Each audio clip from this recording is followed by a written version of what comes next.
Cauliflower வச்சு சூப்பராக ஒரு கிரேவி செய்யலாம் அருமையாக. பாருங்கள் இப்படி கட் பண்ணி போட்டிருக்கேன். கொஞ்சம் உப்பு போட்டுக்கோங்க.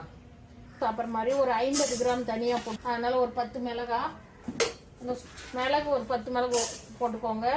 சீரகம் ஒரு ஸ்பூன் போட்டுக்கோங்க. பட்டை கொஞ்சம், லவங்கம் ஒரு 10 லவங்கம், கட்டாயம் சோம்பு போடுங்க. ரொம்ப நல்லா வறுத்து வச்சு பாருங்கள்.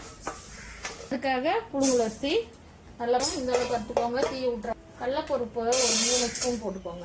கடுகு ஒரு ஸ்பூன் போட்டுக்கோங்க. ஊற்றி நல்லா வதக்கிக்கோங்க. இல்லை தக்காளி அப்படி கட் பண்ணிட்டு 2 3 புழு இருக்கும். அந்த தண்ணியில் கொதிக்க வச்சோம்னா அந்த புழுவெல்லாம் இறந்துரும். தேங்காய் ஒரு மூடி தேங்காய் இந்த காலிஃப்ளவர் போட்டுக்குவோம். தக்காளி எல்லாம் நல்லா வதக்கி மசாலா அரைச்சிட்டு இருக்காங்க.